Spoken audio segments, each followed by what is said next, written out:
Looks like we're live. Okay, cool. So welcome guys back to Jukes Lounge. Second episode of the week. I'm excited. We're rolling out more episodes now. I've had a bit more free time on my hands, but today we have a very special guest. We're doing another walkthrough of a build on Titan X and actually build on X28 protocol today. So that will be our great guest. He's an OG in Titan X. This is one of the guys who made one of the first streams on Titan X. He's from the Pulse community as well, and he's been in crypto for multiple cycles. He's smooth. He's awesome. So we're gonna bring him in. We've got Mr. Smooth in crypto here, and this is, of course, the protocol we're looking at today is Flare. So welcome, Smooth man. How you doing? Doing well, man. Glad to be on. It's watch your stuff for a little bit now, and having Cullum on and the dude and stuff like that. So just felt good that I reached out and you were like, yeah, let's do it. So here we are, and going to be more bullish. There you go, man. Yeah, it's good to have you. Your streams was one of the first with Callum, right? Yeah. So it was the first one that Cullum had. So he messaged me on Twitter, and this is right after he made his first video, and I thought it was great. I said, hey man, let's jump on stream. And he was like, I don't know, maybe I want to get some more, videos in, get my bearings under me. And I was like, dude, it's just a conversation. Jump in, it'll be fine. And this way you'll actually, instead of being more of a video presence, you have a live stream presence. And the live stream presence is really good because people kind of really get to know you through the live stream a little bit better, in my opinion. So 100%. yeah. So first one, and Cullum smashed it. So bro, it's awesome to see someone who's been around in the community from the start, who's been in multiple cycles, like bringing in the kind of the newer, giving a platform to the newer crowd. That's something that I'm grateful for, that we're doing this today. And it was awesome to see Callum kind of get that kind of spotlight, from you. And he, it's really rebounded for him. He's done a really good job. He's launching his protocol very soon. I think it's in 2 days. So 14th. Yep. Yeah, shout out to Phoenix, guys. Go and check out. We've done a stream. Smooth's done a stream with him. So go and check out Phoenix. It's very bullish, especially if you're in the kind of Inferno ecosystem and Flux ecosystem. So yeah, man. But what I like to do on the start is just kind of introduce both of ourselves. Obviously, this is the first time we've met each other and spoken like on stream and stuff. So if you want to just let me know like how you got into crypto very briefly, and how you got basically how your crypto journey started, and then how it got to where we are today. Yeah, so fresh out of college, kind of was just starting to work, got a little money in my pocket. I was like, hey, what can I invest in? Found Bitcoin pre the 2017 cycle top, and made a little bit of money, not crazy. And then it obviously dropped, and I still had some Bitcoin, but I kind of forgot about it. I was just doing other stuff. I went through a breakup, all this kind of stuff happened. And then about a year later, I was like, let me look at this again. And then pretty much ever since then, I've been locked in. Whether I was making content or not, I was just always looking at crypto and always looking at different, protocols and projects and stuff like that. And, definitely got my stripes. I've got rugged more than times than I want to say. I mean, every possible thing you could have done wrong, I for sure have done it. But I think you kind of need those battles to really call yourself in crypto. If you haven't lost a lot of money, you're definitely not in crypto. So it's the university of crypto. Yeah. So basically got into Hex, got into Pulse Chain. I reached out randomly to Jake, just saying, hey, just reaching out, giving your flowers. Like I loved your content, whatever. And 2 weeks later, he released Titan X. So I got the white paper early, read it, and I was like blown away. And to the point where I started making daily videos for like 3 months or 3.5 months or something like that. Yeah, I remember those. Yeah. So I just I just was really pulled and moved from the white paper. I read it probably 10 to 15 times, and I really, really loved it.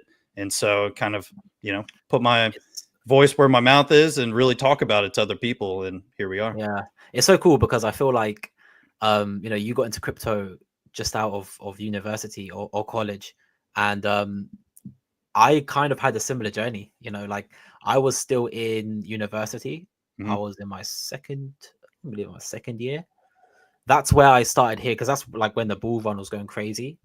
And I felt like I had somewhat of a similar journey to you. Like I got in, I did make a bit of money, but then it was basically the top of the cycle, basically Mhm. just got wrecked. Yep. And You thought lost you a bunch made of you thought money. you made money. Oh man, yeah, it was an illusion, bro. It was Yep, an yep. illusion. I screenshot my portfolio, and then next Mhm. day woke up minus, whatever percent. So the thing is with the bear market, it's kind of crazy because you think it's just a small dip at the start. You're like, it's just a dip, it's gonna retrace, like we're all here, we're all Yep. good, like we're going to the moon.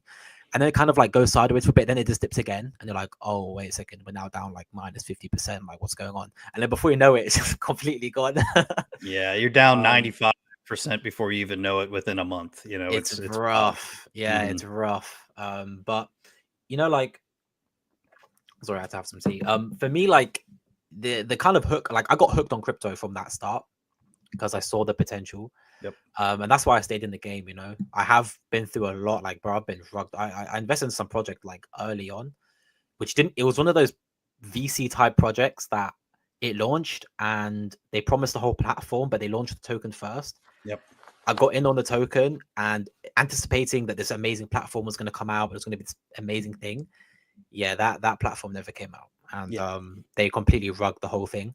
So I feel like that's one of the reasons, like I felt so attracted to Titan X at the start. It's Mhm. completely fair launch. There's none of this like crazy insider VC stuff, and for someone new to crypto, so many of them are going to get rugged. Yep. So many. So yeah, that's why I think Titan X has such a good use case, and then the tokenomics just make it even more insane. Yeah, Um, once you're like you said, once you're rugged, once you just have false promises that weren't kept or whatever you want to call it, it really leaves a bad stain in your mouth. And you kind of have two options. It's either you just give up on crypto in general or dig deep and either put a whole new bag in there, find a whole new project. You have to pivot. And Titan X is the solution for that, man. And not only do we have multiple audits on all of these projects and codes that we have coming out, but the amount of safety and fair launch, like, like investing from the beginning, hey, this is going to be here. This is designed to be here forever. And it just feels safe. It feels yeah. comfortable. And besides, one staking bug, that we've seen, other Mhm. than that, it's been really clean. And the fact that we're 20 something projects deep and it's With such a been as big good as it has been, it's pretty awesome. Oh, it's amazing. And also like with our community, because we're also aware of all this stuff, like only the projects which we know are gonna be well audited are gonna really get support anyway. Yep. So like, you can have that safety as a user, that if a project is being talked about by, key kind of community members, then it's somewhat, there's somewhat builds a layer more layers of trust there, like Yep. there's probably have been ruggy projects that we probably don't know about because just no one talked about them. Yeah, there definitely was, and I saw Mhm. some. I didn't get into them, but you keep your eye on them just to see how they do. And I don't want to bring any up, but one of Mhm. them was like, Jake X just launched, right, and it went nuts, right? It went crazy, and then another one said, "Oh, we got basically the same thing as Jake X, but it's releasing in a week after Jake X launched, right?" So I was like, I'm not going to invest in it, but I just want to see kind of what it does. And no joke, within 2 hours of launch, they just rugged it, and it was like, I don't know, 10 grand or something. I'm like, Mhm. you guys realize you could have made so much more money if you just Exactly. let it be and let Yeah, it yeah. live forever. Like, I don't know. True. Especially if there's some sort of Genesis like 8% cut or something. Like if Right. you actually did a good job at launching it and marketing it, you're probably gonna make more money anyway. You Yep. know what I mean? Yeah. And long Um, term, we have such a narrow view, even though we think we're really thinking long term with crypto, we mm, really have a narrow view because we're binded to what we've seen already, right? The psychological top of 100K on Bitcoin, right? mhm. People are like, oh, it topped, right? So many people are saying it, but it's like we just never have seen it go past it. So that's what we have here. And, you know, it's just wild. Yeah. It's wild, man. Like I'll say this for the viewers, because we're in a retracements, kind of moment right now. I will tell you this. I made in the last retracement we had, which was a much bigger retracement, you know, I made the key mistake of I should have seen the fundamentals are all the same. The supply is being burnt on a daily. There's future bullish events, and what I should have done back then is go into some, carry on DCAing into it, and especially protocols like Dragon X and stuff. If you Yep. DCA those on that dip, man, I mean, you got some insane gains. I Hmm. remember Marco was going on about, buy yourself a whale position. It's only 5 grand to like get Yep. yourself a whale position on Dragon X. And then like when it went up, he was like, guys, I told you to do it. Now it's worth like 300k. Yeah. Yeah. um And it happened quick and it left, but right now, mhm. right, it's sitting on what, 5 zeros and 7, right? So from where we've seen it to now, that's still a nice little dip. I mean, it was a 50% correction that it hit. So maybe a little bit more. And, that's just good DCA opportunities, whether you do it or not. Yeah, the key moment for that would probably be 88 day Hydra day. We'll have to see what happens, but if anyone's looking to get a bag of Dragon X, like keep some funds waiting for that day. Just wait, watch what happens, see, because that day could be very interesting. And yeah, that was my biggest takeaway from the last dip. Like if I just DCA'd more, then I would have made so much more money. I still made a good amount of money and stuff, but Right. now we're in this similar retracement. My mindset's completely different now. I'm like, I'm DCAing. I'm like, I'm buying bigger bags. I'm just diversifying my bag, like getting good positions across different protocols. So yeah, just a little tip there for the guys watching who, I understand when things go down, you can feel a bit bored and you just don't have that interest, but that's when you make money. Yeah. Yeah. Yeah. My, one of my buddies, he's trying to, design slash code a trading algorithm for crypto. Right. And he knows how I feel. I am not a trader at all. Right. I am a time in the market type of guy. And, he was like, well, if I traded it, all of this time, and if I hit the perfect tops right here and there, I would have made X amount of dollars. I was like, yeah, but in Bitcoin specifically, 9 straight weeks of 15K to 17K, you had a buying opportunity. I was Mm. like, so you could have been buying those lows for 9 straight weeks, but instead you're trying to hit all of these little things back and forth. And, you're making some money. Yeah. But like, how easy is it to just keep buying it and then buy all those lows and buy the smaller lows and higher high? It It's crazy. averages out like crazy. Yeah. And it's such a volatile game. Even Bitcoin, like the other day, it went down to what, like 5% or 6% or Yep. something. Yep. Like who saw that coming, right? You might have thought, okay, maybe -2%, but then -5%. It's like we're below 100k again. Yeah. So Immediately. So yeah, it's too volatile to trade it, man. Like I know traders in real life as well, and like none of them touch crypto. Like they're in completely different markets because yep. crypto trading is the fastest way to get wrecked. Yep. So Yeah. yeah. Forex is even Forex, right? That's still a 24-hour market. Stocks, that's Monday through Friday, so that's pretty Mm, nice. But yeah. yeah, I mean, I tried to do it all, man. I'm telling you, stocks, right? I have stocks in my Roth, but as a normal investment, no, I don't have any. Mhm, Forex, I tried to trade it for a while, and I was like, that's when I really figured out. Before I even got in crypto, I was like, I am not a trader. Like, I don't know mhm, what it is. I am just not a good trader. I'm not a good sports bettor. Nothing. Like, I'm good at poker because I can dictate that. You know mhm, what I mean? And mhm, in crypto, it's like I can dictate how much I put in. That's the mhm. only thing I can really dictate. So Yeah. Yeah, man, it is a crazy game. Like with trading, like with forex trading or stocks trading and stuff, bro, you can go out or you can go to sleep. Oh, a big news comes out that the revenue dropped of some company or something happened, some yep, scandal, bang, your positions are destroyed. So nuked. yeah, nuked. People think that they can trade and make like, oh, I can just trade for 2 hours a day and then I can live on a beach. Like, nah, like Yeah. maybe the top small slice of people could do that, but you guys, you aren't doing that. I think it was Jake who said that the top 2% of traders make the same amount of money as McDonald's employees. That's crazy. I It's didn't even like, know that. yeah, Jake said that. Like, I don't know how true that is, but I mean, it's from him. And there you go. I I mean, mean, I top know a ton 2%. of people that got wrecked trying to trade. So I get it. I could see it being true. Like, honestly, because that last 2%, right? Just like the wealth gap in America, right? That 1% to the 0.1%, that is a crazy different game, Mhm, right? The top 1% is like 500. I think that makes 500K a year. And then it's like after that, those decimal places, it's like, billionaires, millionaires making millions and billions a year. So I bet it's the same exact thing with traders. mhm. And I bet you the guys at the top as well, like they can kind of manipulate the markets with so much money. So Yeah. it's one of those games, isn't it? Like it's. Yeah. But the way I see investing, my kind of general mindset is I like to think in decades, kind of that decades mindset. So, Yep. we're only a decade and a half into crypto anyway, right? This stuff came out like literally 15 odd years ago. So look where it's come now. Look where it could be in another 10 years. And a great example of thinking like that is property, right? If you bought property in London back in the early 2000s, I mean, you're loaded. You're Doing absolutely well. loaded now. So, Hmm.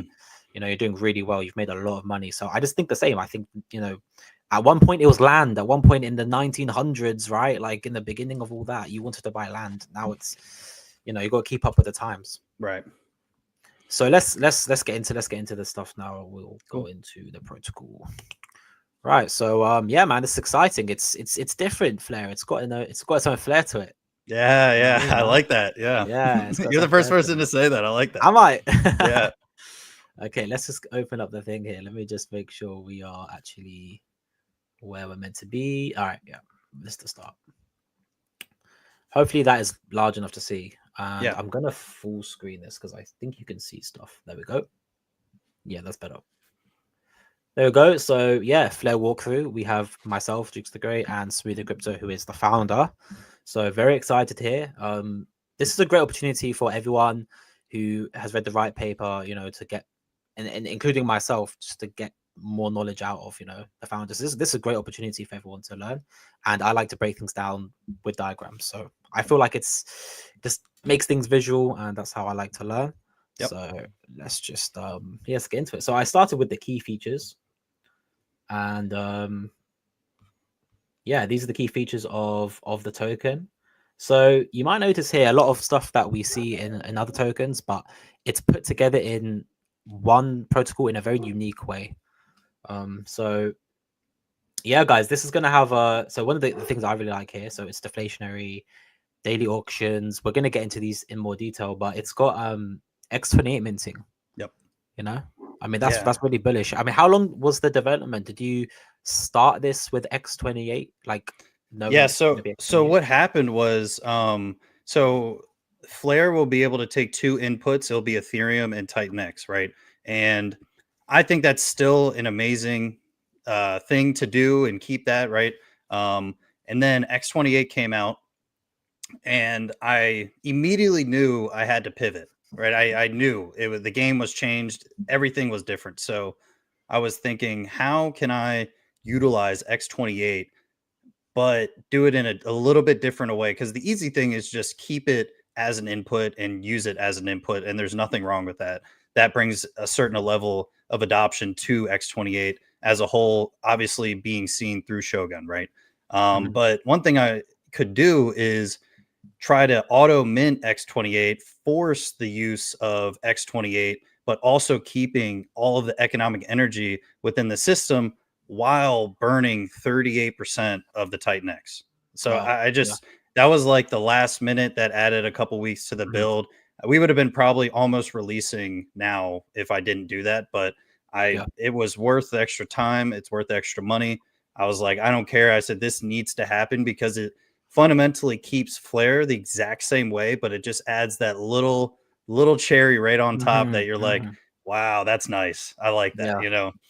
Oh, 100%. I think like X28 is such an awesome way to very easily like add it in your protocol and you just burn a bunch of Titan X. Like it just Yep. it just burns it. Like you don't even need to do any of that yourself. Like the logic, you just send a bunch of Titan X to X28. You keep the same economic energy. You burn a bunch of Titan X, which is leading to more deflation, which then Right. helps your project, helps everything. It's such an amazing thing. And X28 has its own beautiful use case, which is Omni Yep. Chain Titan X. It's not just you throw an X28 and it burns. It's got a use case to it. So yeah, man, I'm loving to see this. I really like that burning Titan through X28, and I think Felix did it. They made a last minute change. Hmm. You're doing it. We've got obviously, you know, this is the next generation of the Titan X build on Titan X protocols Yep. is build on X28. So Yep. Yeah. yeah, So I really liked it. And, no shade at anybody who uses X28 as an input. I loved and still love Titan X, right? And I think that has so much power to it. So I really wanted to keep X28, I mean, uh, Ethereum and Titan X as my inputs because that will just allow like and more adoption to X28. So Mhm. I wanted to use and utilize X28 and have that as the main thing. But doing it this way creates a lot more benefits than just using X28 Yeah, I really like that as well. I like that. because you don't even 'Cause know. Like you can come in with Ethereum, and you're just like you don't even know that it's auto minting X28 in the background. So I mhm. really love that. Yeah, exactly. Like you have the biggest user base in Titan X anyway. So by allowing people to use Titan X to mint, it just a ton of users, and then also you're gonna route through X28. Like the logic is you've got it all there, so it's gonna Right. go into X28 anyway, right? Yep. I really like that. I really like that. Appreciate it. And then you've got a really unique thing here with the distribution Yep. because it's a distribution and an auction, and I think a lot of people miss that. Or they might not realize it straight away. When I was reading the white paper there, I was like, okay, it's an 11-week mint phase, an auction, and at almost first glance, I didn't realize there were two separate things, Right. right? Yep. And then I was like, oh wait, this is new. Like we haven't seen this yet. Yep. You Yeah. know, this is So different. I loved the mint style of knowing exactly what you're getting for your Titan X or your Ethereum, right? And Mhm, through the 11-week distribution and having that minting ability through like Inferno, Alien X style, Awesome X style mints, it allows very much a lot of transparency between the person and the protocol. mhm, But I love the daily auctions, and no shade at how the daily auctions have that. Like Shogun gives you 100 million a day or whatever it is that you can auction. I think that has its benefits and its drawbacks, but I mhm. think having the user know exactly what they're going to mint and then they're allowed to kind of play around in the daily auctions instead of trying to get their bag that way. I think that has a lot of good benefits for the user. Yeah, that's really cool. That's actually a really unique way of doing it because exactly, yeah, when they mint, they know exactly what they're getting. And then also for the people who want to play the auctions, like it's day two, it's right there. I mean, we'll get Yep. into the details in a second, but it's Yeah. it's super unique. Like this is the first protocol that's doing that. So Yeah, appreciate it, man. Yeah, awesome, and man. it's one thing I'll say as well is if you really think about it, Flare every single week is capped, right? So day one it's capped for 7 days, and then that next mint cycle, and then it's capped again. So there is a ton of program buy pressure through the buy and burn and the daily auction Mhm. buying, plus the taxes and stuff. So I mean, it's very aggressive tokenomics, but also a slow, spaced out minting period. So Yeah. I wanted to be aggressive, but as fair as I could make it. Yeah, that's really cool. It's got like really it's got really good design mechanics on multiple different things we've seen, and it's kind of all in one. Yep. It's super cool. We'll get to the the juice. We'll get to more of the juice in a second. So yeah, looking quickly at the minting cycle. So it's 11 weeks, Yep. and I believe it's every Friday 2 p.m. till Saturday 2 p.m. in UTC. Yep. And then that'll be, yeah, so basically 1 day a week, 24 hours, and that will roll over for 11 weeks. Yep. um and then the orc, so yeah, so let me just show the diagram here. So basically you start with your Titan X or ETH, and then to mint flare, you or to get flare, there's two ways of getting flare, right? So obviously there's buying off market as well, Yep. but you've got the weekly mints, and then you have the auction, and these kind of run, I won't say simultaneously, but they kind of run sequentially, Yep. kind of. So Yeah. so you're So either, yeah, so I'll let yeah. you take So from there. Friday, you'll be able to mint. So I'll run through the kind of the beginning. So day one, you're minting. Day two will be the first auction.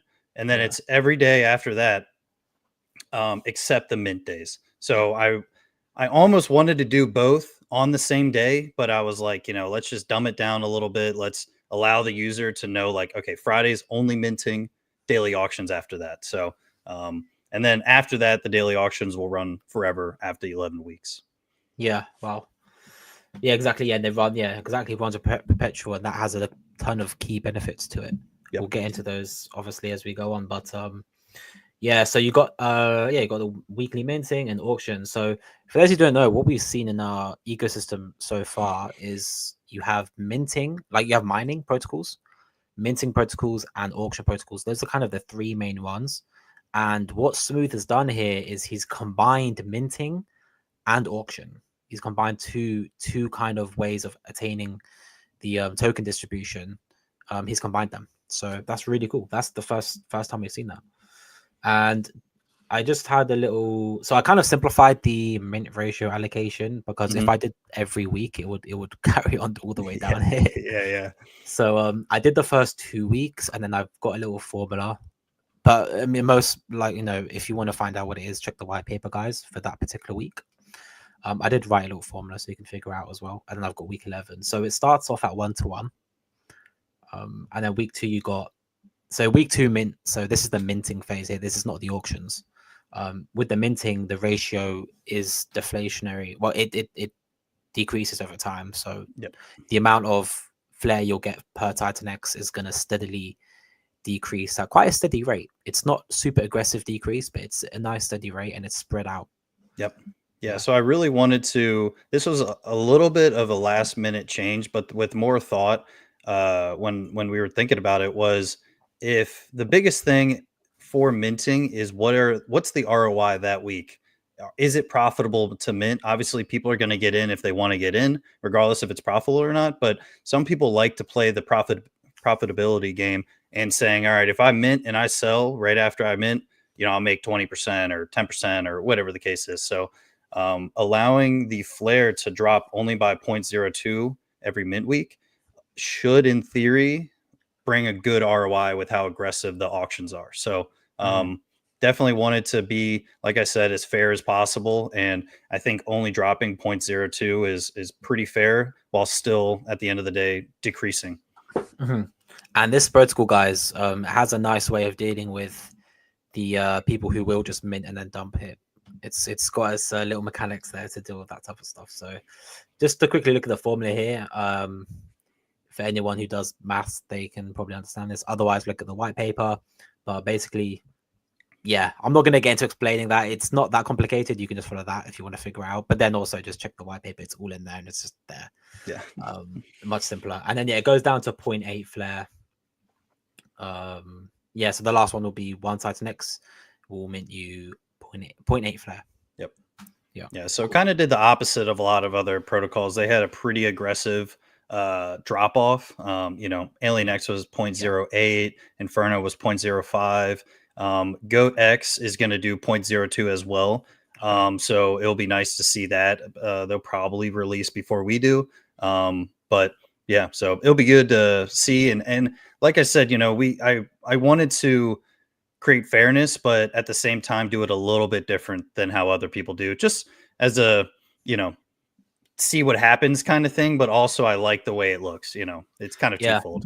And I think obviously a lot of people, they love the kind of aggressive mint phase, and then like supplies capped.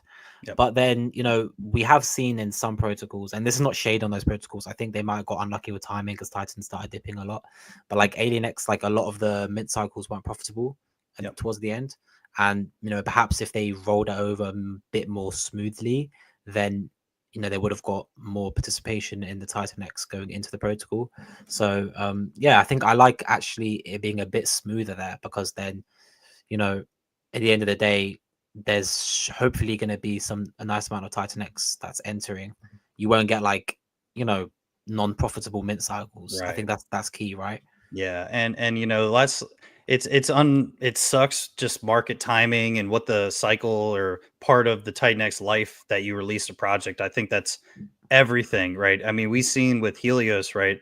Helios had a rocky, I should say, start to begin with, just because Gwei was like out of this world. You know what I mean? So it's like there's certain external factors that you're just you release it, and whatever's going on is going on, and it's crazy. 100%. Yeah, I remember the Gwei was crazy for Helios. Like I think it was costing like $300 just for a miner, just to start a miner. Yeah. So I gave it I didn't go day one. I was like, all right, I'm gonna wait a couple days, see if this Gwei Mhm. drops a little bit, and it And did. But I still a week later spent like $100 for a gas fee. So I was like, okay, whatever. yeah, and That's why I did Helios was, one big miner. yeah, exactly.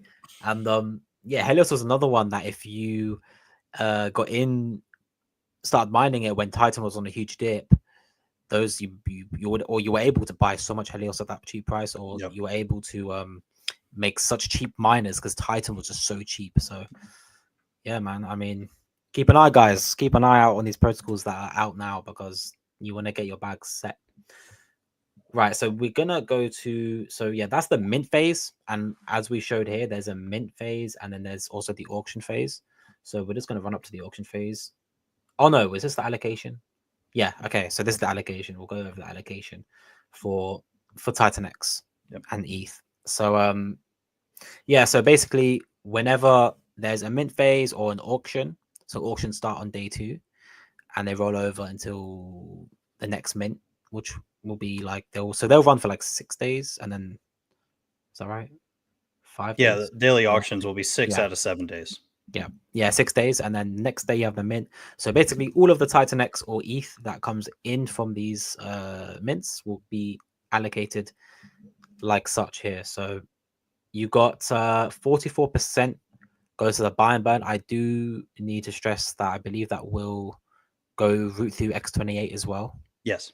Yeah. Yeah. So the buy and burn and the daily auction allocation, both of those are what make the 76%. Yeah, exactly. Yeah. Yep. So these yeah, so Both of yeah, those will mint. these two here. Yeah, these two here. Yeah. These have the biggest kind of percentages here. So yeah, tons of Titan X is going to be turned into X28. And then you've got a nice percentage going towards the bind burn, and then you also have a nice percentage going towards the buying flare Yep. and daily auctioning it. So for those who don't know, it's kind of similar to what we're seeing in Shogun right now, or what we've seen in Vault and stuff, where they're gonna buy supply liquid off market that's in the LP pools, and then that basically gets locked away to temporarily in a pool, which is gonna be, that's where the supply comes from for those daily auctions. So yeah, that's basically how that works. And that's another way of buying supply and locking it away for a period of time and using it for quite useful means later on. Yep. And then yeah, we've got Inferno Bind Burn 2 here. What's the what was the thought process behind So this? this 8% is probably one of the things people bring up the most, like what is this doing in here, whatever. Mhm. So we have right under that, it's the 8% to the LP web. So Inferno will be our second biggest LP, in my opinion. So that's what we're planning on doing. So That makes it sense. so with the LP web that we're gonna have, Inferno biggest, second biggest LP, but also, you know, Inferno has so much pressure going to be built onto it within the next month or two that it is, in my opinion, going to be squeezed at a certain point, Mhm, which mhm. really could help Flare. So with the LP web, one thing we've decided on is all deflationary, capped slash deflationary protocols are going to be what's going to be in this LP web to just give us Whoa. the most amount of, because nothing wrong with the more inflationary projects like Flux, Blaze, whatever the case might be, and the miners ones and stuff like that. But I just want this to be after 11 weeks. We have all of the deflationary ones going off. This is going crazy. Inferno has had 2-3 months of just getting bought and burnt, so yeah. Mhm. I love to hear that, man. You actually answered my second question there because I was gonna ask about the LP web, but obviously when I was looking through this, I was thinking like Inferno Bumble V2 LP web, like there's got to be some something going on there. Yeah. But yeah, this is so cool, and I've been mentioning this in a bunch of my streams recently. Like Inferno is like I've been given this analogy of like a pressure cooker. Hmm. Like Inferno is going through that pressure cooker moment. Like there's so much stuff coming on top, on top, on top, and it's boiling up and it's gonna blow. So if you add to that, you Yep. add to the flame, and then you're basically using the power of the flame, the spark of the explosion, and you're linking your token to it, and that's just you're gonna get all of that appreciation Yep. that Inferno gets just because of the way the LP works. So Yeah, so that's a great question because that's like the Inferno bind burn, and it's not really in the white paper as heavy, and this is something that I really like Inferno, and I really see a big push in the future with the project being built onto it. So the white paper should and probably will have language saying all of this before it's like officially like live and stuff like that. okay. But Inferno is like you said, it's a pressure cooker, and that thing is just waiting. It's gonna be nuts. Yeah. Yeah, that thing is looking insane right now, and I love this LP web stuff, man. You know me, I've been doing whole streams with Dude recently, going over E280 and stuff like that. I love the LP web tokens. Like, I feel like, we only have to watch what they're doing right now on Pulse Chain. You have PTGC, you have UFO, Right. you got a bunch of coins, all doing nuts on Pulse Chain. You only have to look at them to see what if we build stuff here that has similar type of stuff going on. So I love this. This is so cool. Like, I think this can this is so cool because don't forget, guys, this so what he's done and what I really love about this is it's not just, with a lot of protocols, there's the question of what sustains the bind burns, what sustains the protocol after mint. And with this, and we'll see in a second, there's more to it, but because you have those daily auctions, it's forcing people, because at the end of the day, if there's money to be made, there's money to be made. Yep. So it forces people into those auctions, and that brings Titan X into, additionally, forever, potentially, right? Yep. Forever just bringing more Titan X into the protocol, feeding the protocol. And it's like, you get a bunch more Titan X that feeds all of these, feeds this LP web, which could be very powerful. Like, Yep. if you just have so much more Titan X going in, because I presume that's going to have to buy up these tokens that you're, bonding to.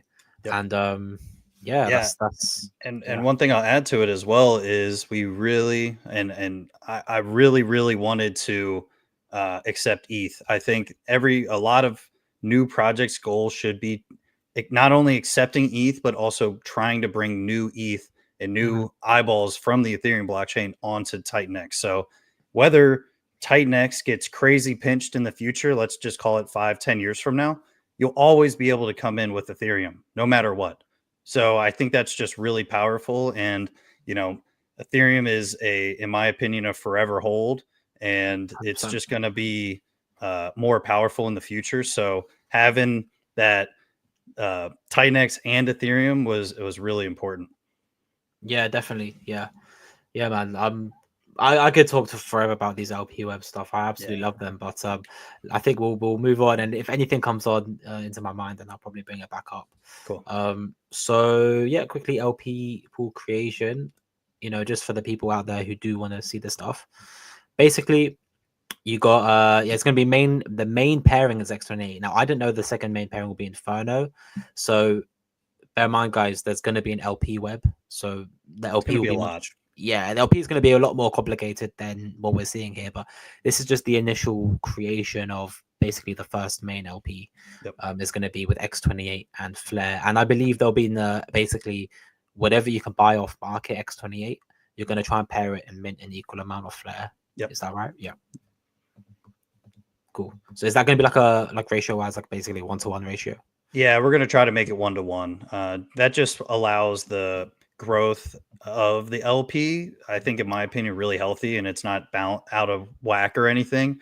And especially since, for the most part, Flare will be tied to Titan X price, especially early on. So that's a good way of pretty much doing it that way. Yeah, yep. Nice, sweet.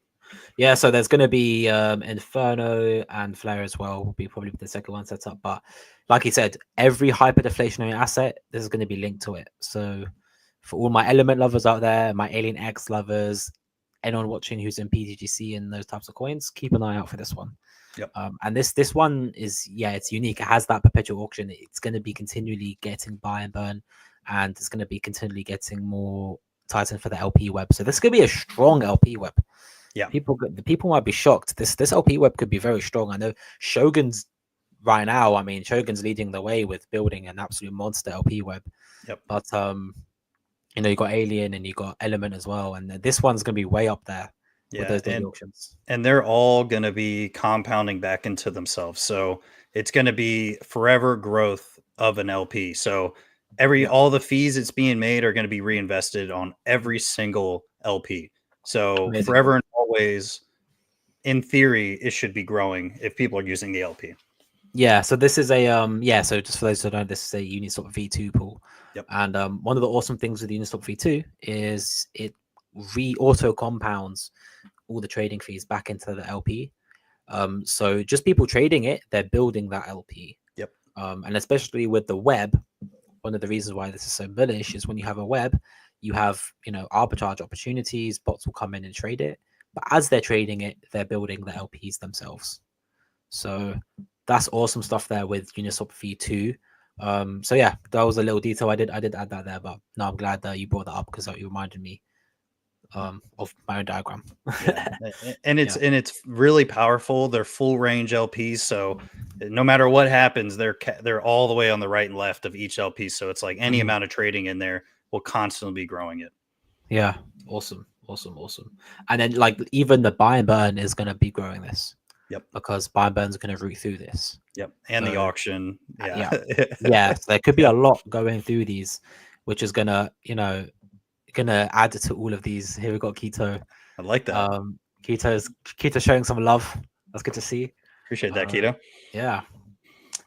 Yeah, man. So that's true. I didn't realize that. Yeah. So you got the buy and burn, and you got the kind of buy and grow or buy and feed mechanism, which is gonna build that LP even further. Awesome. Yeah. So 100% of everything the buy and burn buys, and 100% of everything the auction buys will all be part of that.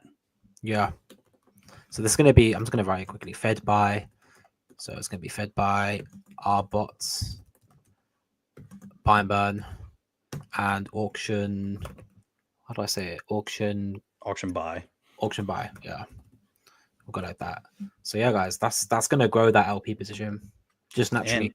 And just normal people as well, like, you know, just users. It's so funny when we do all these things, we often forget that there's going to be people buying as well. Right. It's like we're so concentrated on the machines in this ecosystem, like the machines that are bots, the buy contracts. But no, there's going to be people who want to get those positions set. So awesome. And yeah, so here's the daily auction pool mechanics. So I highlighted the daily auction pool because that's really the thing which everything is going to be feeding. So yeah, that's the daily auction pool. So this is going to be the pool where, you know, on day 2 and day up to day 7, it's going to be having those auctions when there isn't a mint cycle, and then when the mint cycles end, this will be perpetually running. So yeah, this is how you get the tokens in the auction, and this gets fed by, I believe it's three main aspects, right? So is it gonna, so I think I read this in the white paper and I wanted to double check it. So this is gonna start with some tokens in there? Yeah, 1 trillion. It'll start with 1 trillion. This just really, when I was doing all of the math and stuff, it was very hard for the pool to fill up while also making it very enticing. Because there's a lot going on the blockchain. Because originally it was going to be day 1 mint, day 2 relax, let the pair grow, let the buy and burn go, let the auction pool grow. But this was a way to negate that, and it also promoted a lot more longevity to the pool in the math. So yeah, it was very important to start with something in there. Yeah, 1 trillion is, you know, arbitrary number.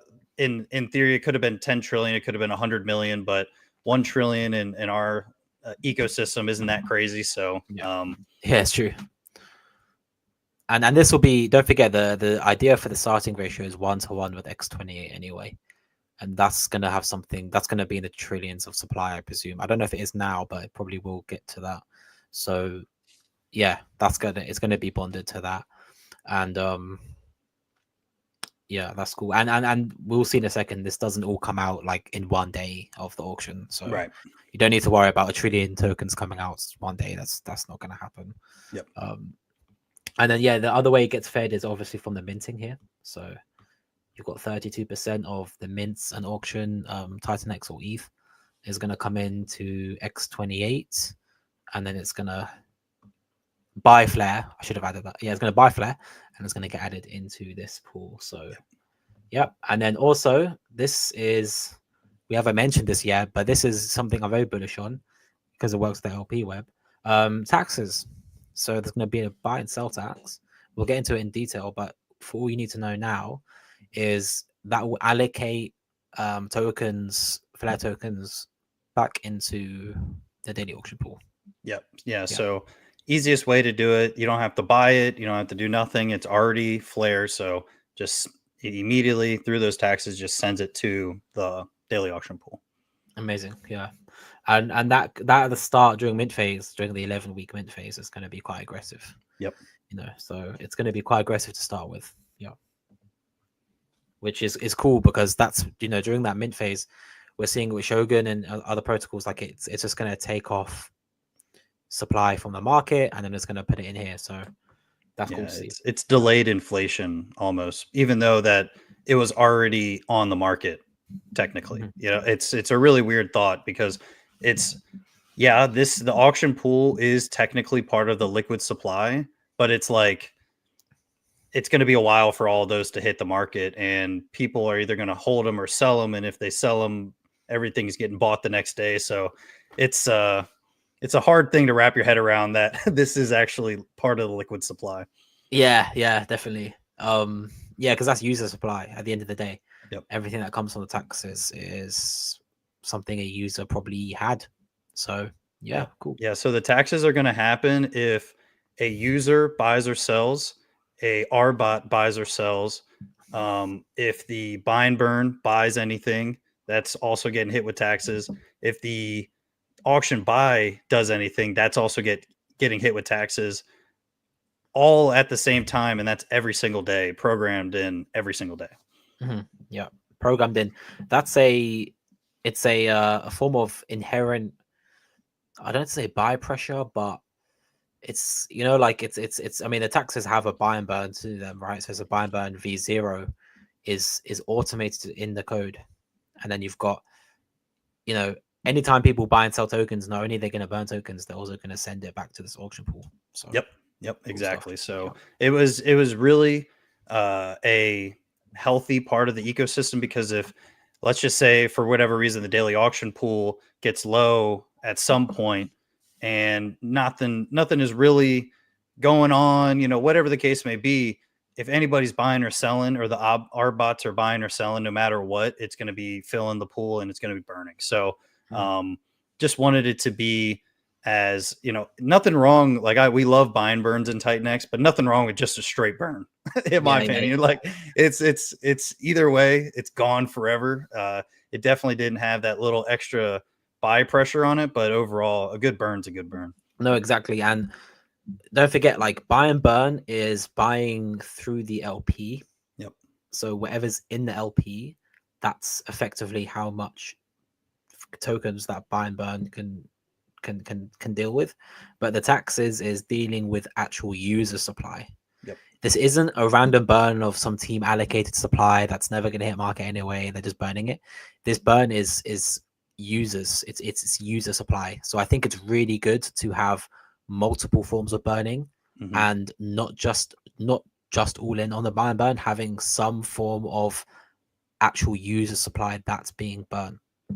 100%. Yeah. And it's just, we love the buy and burn. The buy and burn kills it. Our Flare's buy and burn is really aggressive, but it creates a less stressed buy and burn, right? Because if there's multiple little taxes and buying and burning that, or burning that way, then the buy and burn is even more powerful at that point.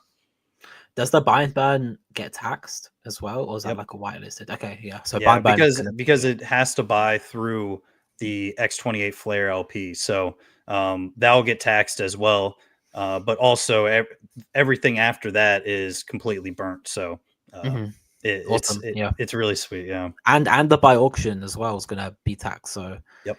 potentially a lot of buy pressure is gonna be instantly taxed. So that's really Yeah, cool. and you don't Yeah. even know what's happening, right? It's Mhm. just constantly burning and constantly filling the daily auction pool. Yeah, we need that. We need that pie chart stats page to show us. Yeah. So really cool. Cool. So let's just get to how this is going to roll out. So the auction pool is going to roll like this. So during the mint phase, which will be again 11 weeks, it's going to be 11% per day Yep. from whatever's inside of the auction pool. And then after mint phase, it goes out to, I would say, probably more sustainable kind of level. Yep. Obviously, because there's not going to be new tokens minted during that time. So yeah, 5% per day or whatever's in there will be post mint phase. Yep, exactly. So the 11% a day uh, is, it's more than 10, obviously. I love the number 11, but um, Yeah. so what I'm trying to say is day two on the first daily auction will be 110 billion for the daily auction. Yeah. So it'll be 11% of that 1 trillion. So that day two, throughout that whole day, that 32% that's programmed in to buy is going to be filling that pool that whole day two. So that day three comes in, it's going to be the trillion minus the 110 billion plus whatever it's bought. Mhm. So it'll start off like a really big daily auction day two. Yeah. And then yeah, that's gonna bring in a bunch more Titan X. So Yep. yeah, really cool. And yeah, so that's really the main bit there. Then we've got, let's see what else we've got. I think the main thing is, yeah, we'll go to buy and burn. So yeah, so your buy and burn is fully decentralized. Yep. So Yeah. Same with the Mhm. auction buy. That's fully decentralized as well. Oh wow, yeah, I might have missed that actually. Cool. Yeah, so the buy and burn is in X28, Yep. and it gets decentralized and split kind of like this. So do you want to break down the logic of why it's in these distribution, how this distribution works? Yeah. So every day there's a specific percentage that comes out of the buy and burn to buy, flare, and burn it forever. Sunday is going to be Sunday to Wednesday. It'll be 4% every single day. Thursday is going to be 10%. Friday and Saturday is going to be 15%. So the theory and through this is Friday and Saturdays are going to be the two busiest days in theory on the blockchain Mhm. on Flare. So we Yep. wanted it to be burning as much as possible during those days, especially having that inflation come on that Saturday. Mhm. Thursday, it's 10%. And so you're riding into that mint period. And then this just kind of is that in between. And then Wednesday through Sunday or Sunday through Wednesday, it's 4%. So it's a little bit less. It's still a lot, in my opinion. Mhm. Mhm. But it's just creating a little bit of buy and burn so that when it's just ramping up to that Saturday and then it'll drop off again and ramp up. So just how the inflation of Flare should be is like influx, drop. That's doing the same thing following that. Of course, yeah. Yeah, that makes a lot of sense. That makes a lot of sense. I mean, for those watching, like think of it like Friday. So Friday's the through Saturday is the main mint day. So think of that as like kind of like Monday. Think of that like the first day. That is Yep. day one. So obviously day one during mint period, you want to have the most aggressive buy and burn.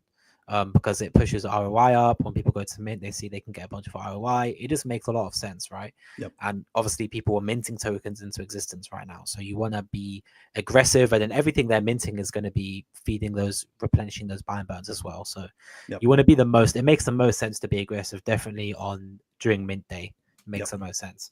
And Yeah. then, And yeah, yeah, so day one of Flare, there will be no buy and burn going because this is only minting. So that buy of and course. burn will kick in that Saturday. So Mhm. Saturday will be 15% of everything that came in through the minting on day one. That will be all used on Saturday. Yeah. And then yeah, it makes sense because Saturday and then Sunday through Wednesday, it's just gonna kind of taper off a bit. It's gonna sustain it, but it's not gonna go too crazy. And Yep. then it makes sense that on the Thursday, which is the day before you have the next mint cycle, it goes up again, right? Yep. It starts burning again because then it's gonna make mint day more bullish, and that's what you want, Yep. Yeah. right? More bullish, more a better ROI in theory. You never know what's going to happen, but a better ROI in theory, less tokens on the open market. So the inflation that is to come on Saturday doesn't hit as hard as it would if it wasn't burning a lot. Yeah. Yeah, I like these decentralized buy and burns. I think I wouldn't call it necessarily a FUD. Some people might try and FUD this type of stuff, but um with Titan X, because it's people see it as like not decentralized. Some people try and FUD that type of stuff. So I think by going fully decentralized on the buy and burn, and we're seeing this with Shogun as well now, is it reduces all of that FUD about people controlling a buy and burn and all that type of stuff. There's none of that here. Yeah, you can't FUD that. So that's good to see. And yeah, that gets rolled out basically in intervals, right? So Yep. So I presume it'll be like on the UI. I presume it'll be like it'll show you the total amount, and then it'll show you probably like today's distribution, and then that today's distribution is going to get rolled out every 7.5 minutes. Yep. Yeah. So when you're logged into the website, just like a lot of the other ones, it will go dark on the compound or do the buy and burn, like actually call the function. And then once it comes back after the 7.5 minutes or whatever, it will light it up again. And then you can go in, pay the gas fee, claim the, the reward, and then just keep it pushing. Yeah. And another key thing with this is obviously if it's not called, that amount in that interval, I believe it gets rolled over into the next interval. Yep. And I believe that will be good because, let's say, for example, the current interval is there's going to be a user reward, I assume. And I believe if that doesn't cover gas fees, what people might do is just wait for it to roll out a few more until it does cover gas fee, and then they'll burn it. And then you're going to have a bigger buy. It's just still the same amount, but it might have a bigger wick on the charts or something. So yeah, we're seeing the same kind of thing with Shogun there. So if anyone's familiar with how that Shogun interval thing works, then it's somewhat similar to this. Cool. Yeah, that's the main thing there. And then we go into the taxes. Here we go. Buy and sell tax. Oh yeah, one thing with this is going to be the same post and during mid phase. Is that right? Yep. Yeah. Cool. Yeah, so it's gonna be we've seen through Inferno, right, that after Inferno's 8 weeks, the buy and burn lasted about 3 weeks after that, and these have the same percentages as Inferno, but the daily auctions should be constantly adding to that. And so the buy and burn might run out at some point, it might not. It take a lot of days in a row of no activity for this thing to go to zero. So in theory, it's nice to have it and it's great and always a net positive, but having the taxes is like the backup plan / plan B, as long as like they're going together for as long as they can. Yeah, exactly. And don't forget, guys, one key feature of the buy and burn that I forgot to mention is because it has an LP web and there's RBots. Whenever this thing does buy, it's gonna create that arbitrage opportunity. So it's gonna drive volume across the pairs. Yep. Right. Which, like we know, there's with the taxes, which we'll get into in a second, it's gonna burn supply. So it's gonna burn supply through buy and burn, but then whenever these RBots go, there's gonna be additional burn. Yep. On that as well. Is the buy for auction pool a similar rollout to this? No. So what will happen is, let's just say $1 million comes in for the minting or daily auction, just for round numbers. 32%. So that 32% is 320 grand. That will all be called the very next day, all of it. So it doesn't store it at all. It programs, buys it throughout that whole entire next day. Okay. So while that next day of auctions or minting or whatever happens, that previous day is having not only the buy and burn going, but the daily auction pool buying as well. Nice. So but that's all spent that very next day. So it's a lot. Yeah. Wow. Yeah. Cool. And yeah, that will drive more volume, guys. So it's good to see that, and a lot of volume is going to get driven here. Similar to how Shogun has so much volume. Look at Shogun pairs right now. I mean, it's doing ridiculous amounts of volume. So that's awesome to see that. and we have that LP, so that LP is going to get thick, and that the thicker that LP gets, guys, the more those bots are going to bring in more money to trade. So it just boosts the whole system, So if for those who are in Shogun and those protocols like that, and they understand that game, this is it's somewhat has a similar flavor to that. So Yep. I think people who are in Shogun and those protocols and LP web protocols will definitely love this stuff. And then yeah, we got the tax. So it's a buy and a sell tax. Is it a transfer tax as well? No Then? transfer tax, just buy and Okay. sell. Okay. Yeah, So because I that was one thing I was kind of going back and forth, but the transfer tax, like whales like to have multiple wallets holding coins. So it's like if a whale comes in and they're getting hit with this tax, just transferring it to a separate wallet or something, I just didn't really like that. yeah. So I just figured it was more fair being a buy and sell, and then you still have a little movability with the transfers. Yeah, that's awesome. That's good because then, like you said, like people like to spread things out. Yep. Even for the sake of security, I always tell people like you want to move stuff onto cold wallets, and ideally the cold wallets will never connect to any website or dApps. Yep. So you're gonna mint these tokens with your hot wallet, but then for security purposes, you can send them to the cold wallet. You're not getting taxed. So It's yeah, exactly what I do as well. So it's yeah, like I wanted that. Like it's not like I'm not trying to be selfish, but it's like something I practice of buying it on a hot wallet, sending it to a cold wallet, and just keeping it there. So it's yeah. like I think if a lot of people do it, I know I'm not the only one that does that. So having no transfer tax is really important.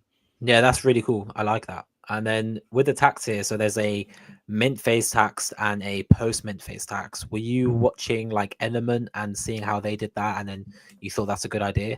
Yeah. So I've been in other projects that have had buy and sell taxes before.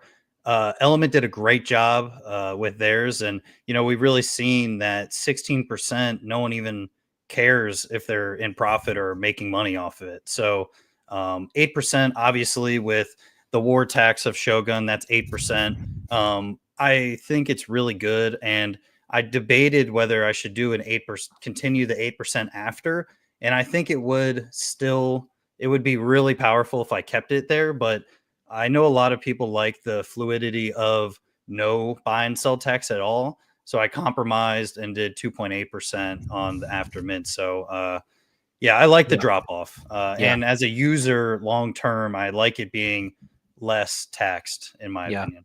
No, I agree. I think it kind of feeds it into a more sustainable thing Yep. short term because obviously if after mint phase is over, the economic energy entering takes a dip, then you haven't got as much arb in the buy burns and all those things. Yep. So it feels like the tax kind of gets lower, but it's in line with hopefully the amount of energy coming into the system. Hmm. So I like Yeah. that. Yeah.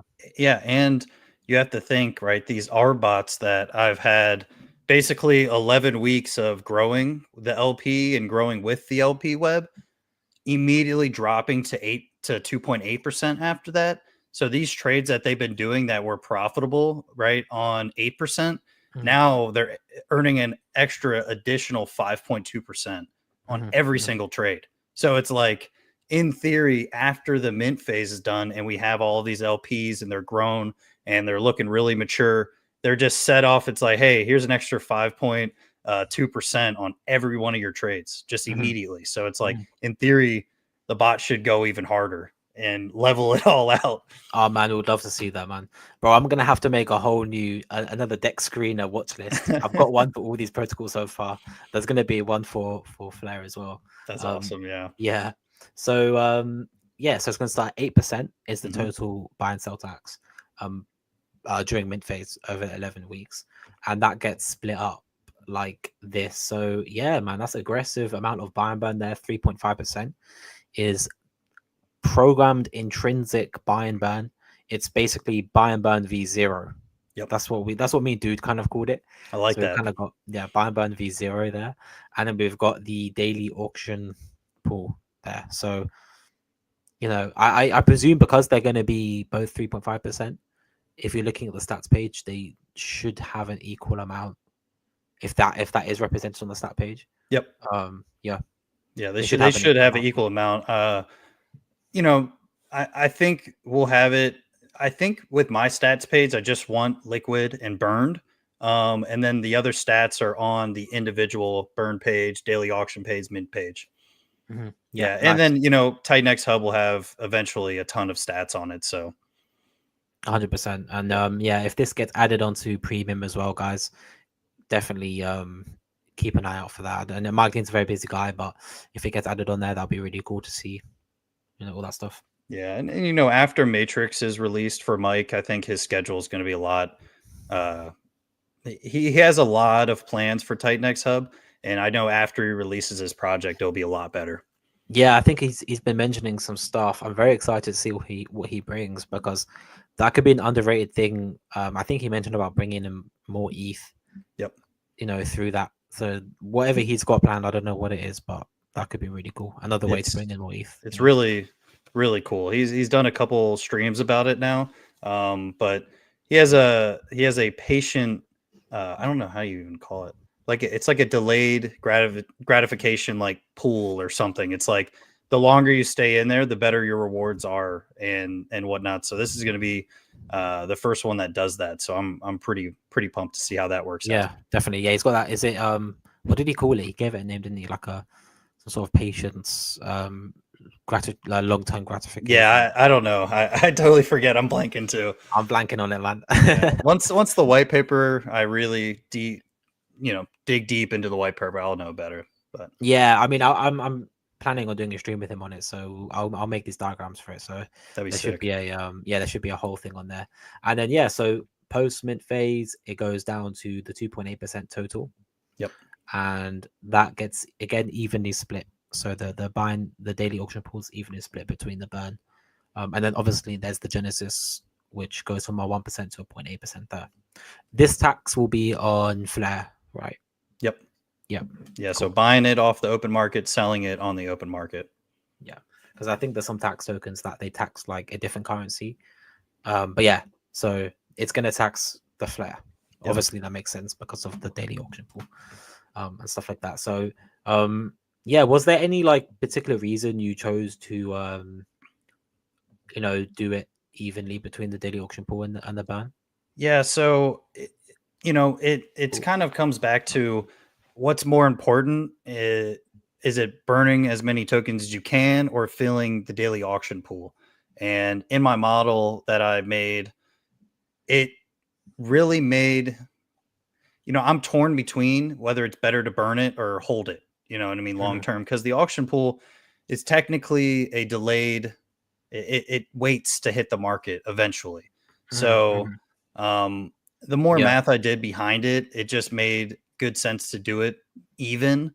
And it's like it's a safety net of like, and ideally you would think you'd want to go more towards the daily auction pool instead of it being more burn. But then like maybe the burning aspect is better for the daily auction pool's price of the tokens in there. So it Yeah. kind of went back and forth, and it was like torn between picking out of one of your kids or something like that. It is Yeah. like Yeah. Yeah. I'd say Yeah. I picked both of them. Like come Exactly. on. Yeah. I mean, obviously, everyone understands burning. Like, burning's great for, just the fact that the total supply comes down and stuff. And then obviously that supply will never get back out. So Right. that's taking user supply out.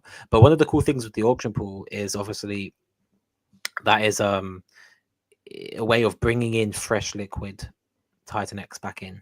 Yep. So, with that supply that goes into there, it's effectively bringing in more, Titan X, which also feeds buy and burn, feeds LP webs, feeds all that. So Yep. yeah, this is a really man. I think we've got through the main bulk of everything, but it's definitely a very unique. Feels like a very it's unique. It has minting and auctions, and I think the fact you have that auction pool, which is perpetual, just keeps the feeding the protocol. That's definitely one of my favorite things that you've done there. Yeah, I Yeah. appreciate that. And, one thing I was originally going to do was put out Inferno on top of Inferno. So it was going to be like you go in with Inferno and you just basically do Inferno again, but on Inferno. So, and then that idea, I was like, it's, let's not limit it and then some other projects kind of had the, Awesome X came out, Alien X, and this and that. I was like, all right, I gotta change it up. I gotta change it up. Yeah. Volt came out, E280 came out, this and that, and here the culmination comes in, and then basically at this point in the Titan X ecosystem, Flare has a lot of different aspects, but it's almost like Shogun mixed with Inferno is kind of how I put it, right? Because No, definitely. Yeah. Shogun has a lot of the same stuff going on, but the biggest thing is our biggest difference is our how we're actually getting the supply out. And doing it this way, in my opinion, will create a lot of transparency. It'll create a lot of, longevity with throughout the minting period, because you don't have to like go big into day one or big into day five or whatever. So Yeah. I just really love the slowness of the minting, but how aggressive everything else is. Yeah. And for those, hopefully we have some good experience with auctions now. But for those who are like new to the auction game, the best way to play them is just to DCA your bag. So like, perhaps if you had a set amount of time X you wanted to do on this, put a good amount in the minting phase, and then whatever's remaining, I'll probably split that up. Not financial advice, of course, but I'll probably split that up and DCA the remaining 6 days that you've got there. And then Yeah, and one thing I'll add as well, and there's buys and sells tax, right, on any buy or sell on the open market, but there's no taxes on minting and there's no taxes on getting into the daily auction. So Mhm. that's the two ways to get Flare without actually getting taxed on anything. So it's really important I say that. I forget to say it because we kind of take it for granted, but with people that are hearing it for the first time, they might be confused. So no Mhm. taxes on minting. That Mhm. 1-to-1 ratio on day one is exactly 1-to-1. There's no Yeah, tax on that. that's really important. Is that the same? That's the same for the auctions as well, right? Yeah, exactly. Yeah, So it's like you come in with 100 million Titan X, and the auction says you're going to get 200 million Flare or whatever it is. You're going to get 200 million Flare. It's not like it takes 8% off the top and then hits you with it. exactly. Yeah. So that in that respect, like if you're a user and you want to get in, it's more advantageous. The circumstances could change, but it's more advantageous to either go into a mint or go into the auctions because you're not getting taxed. Yep. And with mint, the one of the biggest key things is exactly what you're getting. Yep. Yeah. Yeah. Have 100% transparency from the beginning. And that's why I love the minting of Inferno, Alien X, Awesome X. You know exactly what you're getting. There's no, I wonder what I'll get. I wonder if a whale is going to come in the last 2 minutes. That kind of stuff sucks sometimes for a person that's trying to get a bag. So this way you're allowed to get the bag, but then you can also play around in the auctions if you like that. Yeah. Now I do see the auction the mints are probably going to take in the most amount, I would presume. Yep. But then the auctions will give you a sustainable amount coming in. So with these protocols, guys, with these kind of LP webs, one of the main things you want to look at is obviously how thick those LPs are. Really, with LP web tokens, like the two main things you want is thick LP, and you want basically good amount of arbitrage volume. So volume and LP really matter. And what Mr. Smooth has done with this protocol is he's given it a way to constantly sustain the amount of Titan X that can go into those LPs. So there's potentially, I don't want to say infinite, but there's almost the sky's the limit how much Titan X can come in throughout the whole life of the protocol to continually thicken those LPs. And then also it's going to continually, drive volume through the buy auction and the buy and burn. So you have both ingredients here to have a successful LP web. And then also, Smooth, he wants, like he said here, which is something I've learned today, is he wants to form the LP web with hyper deflationary tokens. Yep. So this is really cool. It's different because Shogun is kind of doing it to all of Titan X. Yep. Element is doing it to all of Titan X. I'm not too sure exactly what Alien X their plan with the LPs they're forming, but you can go and have a look at them on Deck Screener. Yep.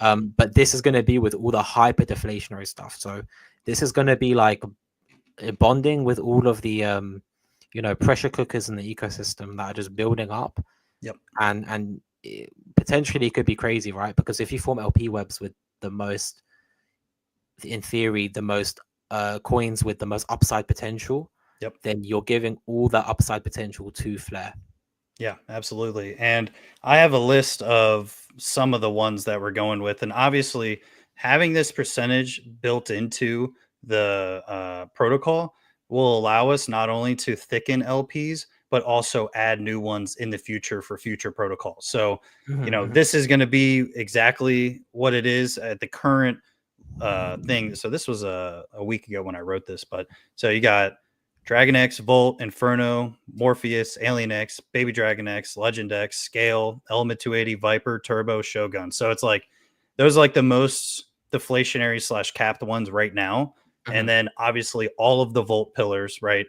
Any other ones that are capped from the after the mint phase. So like Phoenix, right? Yeah. So it's gonna be very, very aggressive amount of LPs Mhm. that should, in theory, really, really push Flare to the upside Mhm. if everything kind of goes how it's designed to go. Yeah. Are you gonna I might have missed it there. Are you gonna form LPs with other LP webs as well? What do you mean? Like having them like having Flare like a thick LP with Alien X or Element. They are both like capped as well. So I mean the Yeah, cool so thing I'm with gonna that is have they're gonna all be pairs with Dragon X Flare, Volt Flare, Inferno yeah. Flare, Morpheus Flare, Alien X Flare. So all of them are gonna have their own separate ones. So yep. Yeah, that's definitely cool because with those tokens, obviously, they're all kind of like if you look at the PTGC ecosystem, there's a bunch of other LP web tokens and they're all bonded together. Yep. So you've got like Alien, you've got like Enki, you've got like obviously UFO, PTGC. I Mhm. think that's a cool idea to link all these LP web tokens together, just have one huge taxation beast. you Yeah, know? yeah. And I Yeah. think, that's kind of what we're forming right now, with Element 280 and then bringing in the LP web was a game changer in my opinion. And we're going to not only we've already seen, right? So Element 280 is doing it, uh Scale is doing it, Shogun's doing it. We're going to be doing it and, other protocols like Alien X are slowly building theirs as well. So it's like it's happening, man. And just like Alien X has LPs on Pulse Chain, right?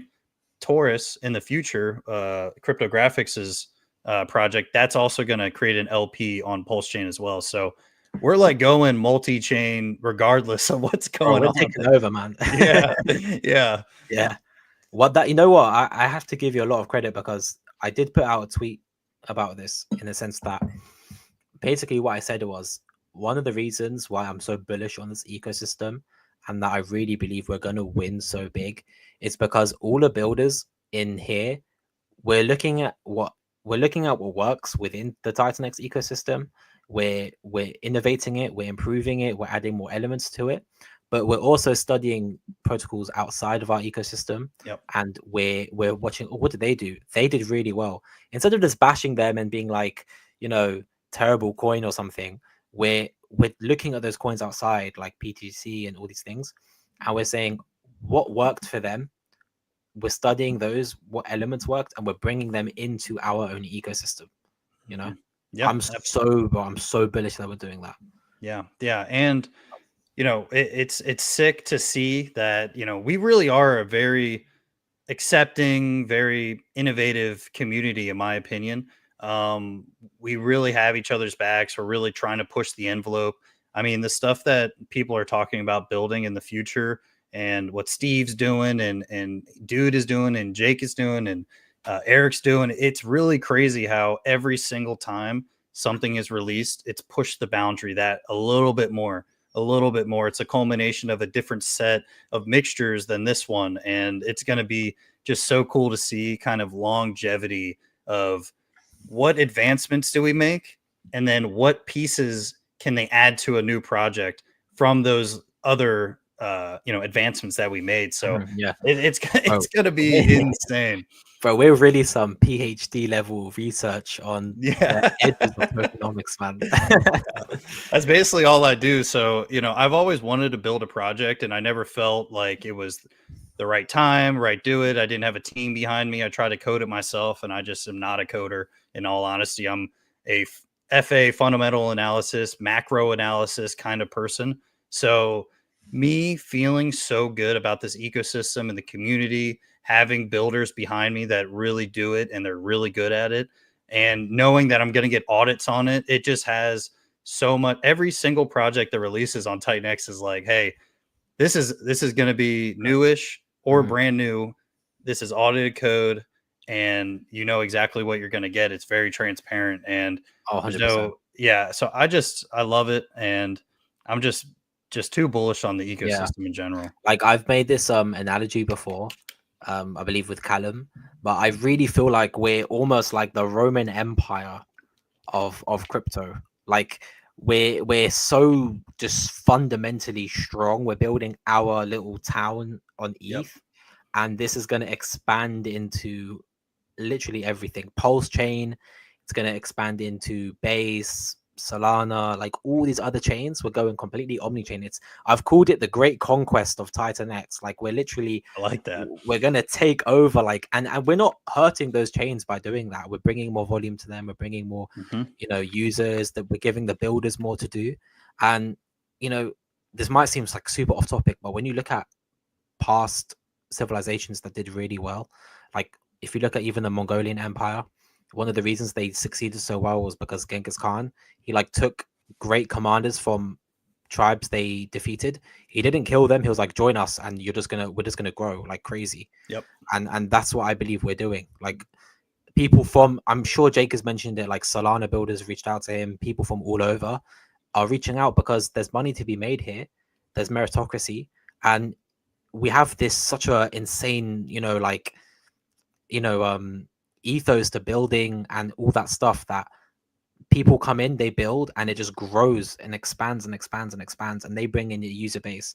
And I've said this before, like protocols on here, by having elements of other protocols on other ecosystems, then people who are in those things are going to think, oh, hold on a second, there's something very similar, and they're going to want to get in here as well. So yeah, there's so much going on.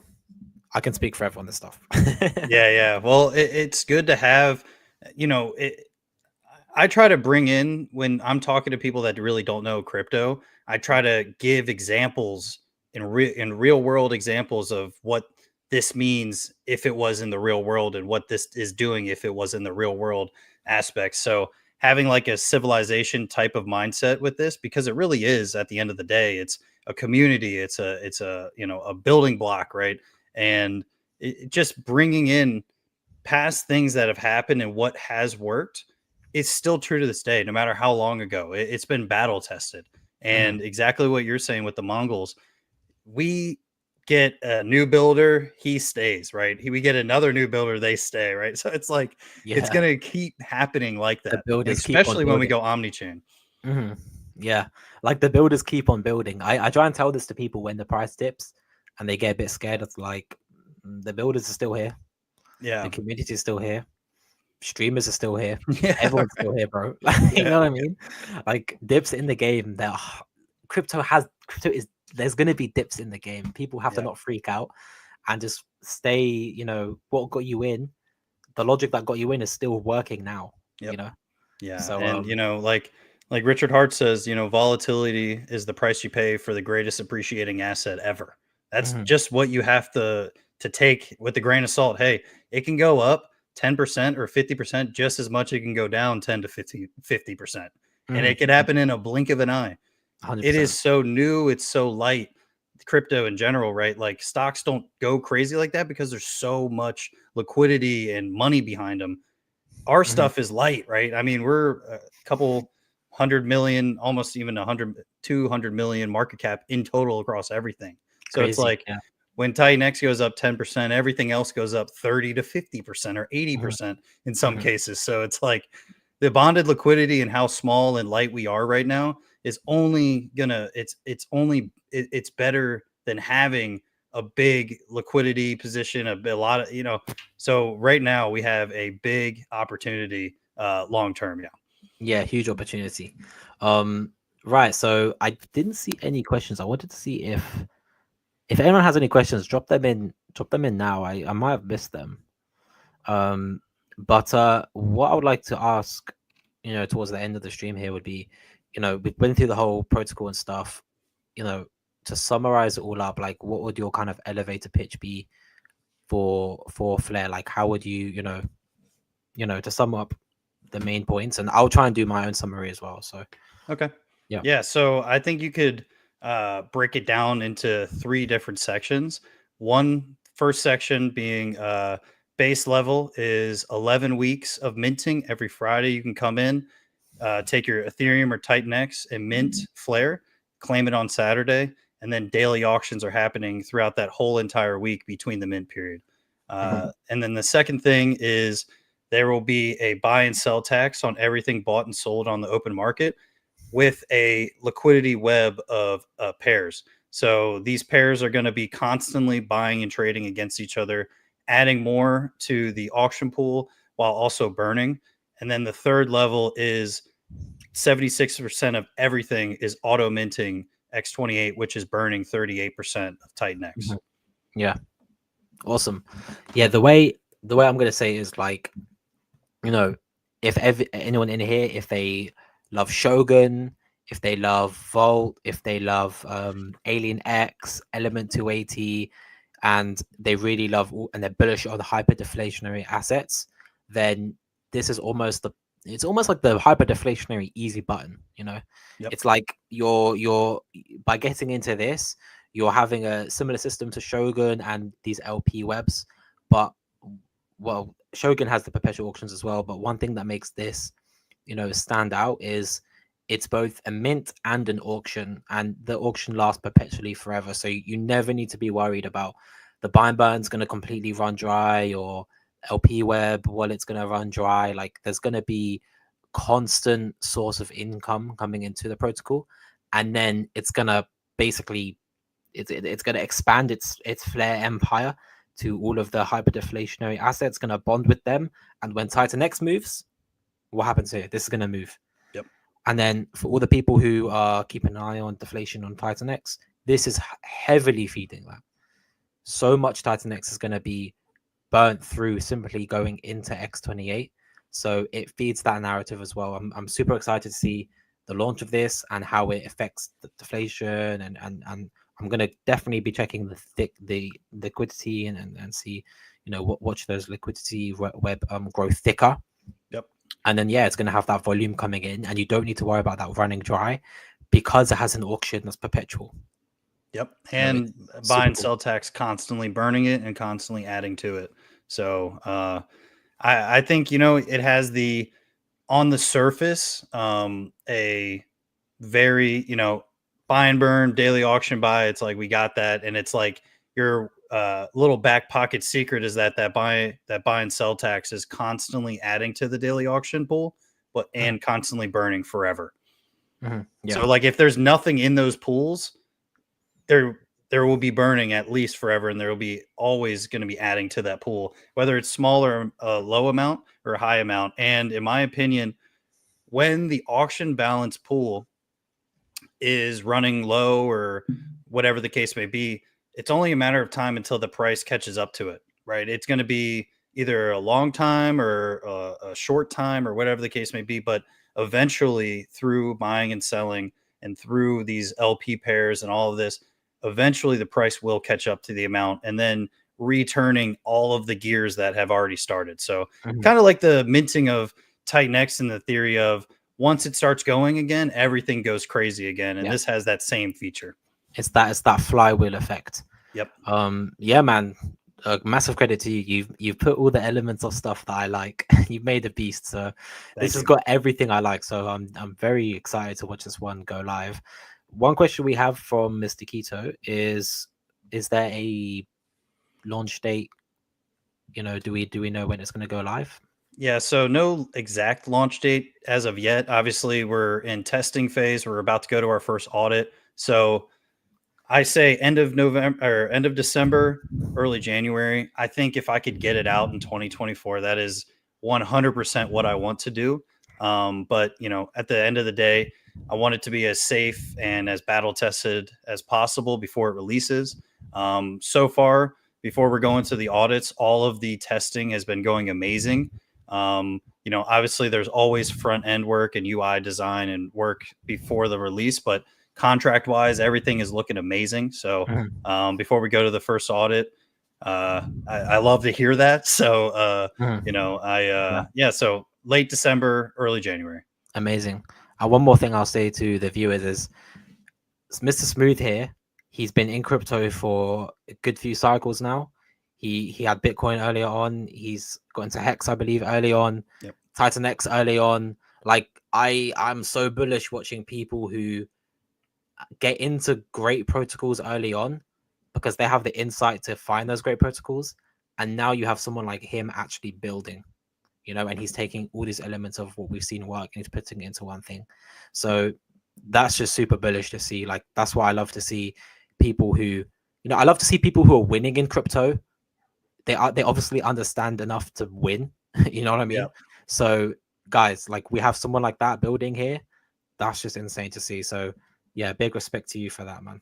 I appreciate that big time. Mhm.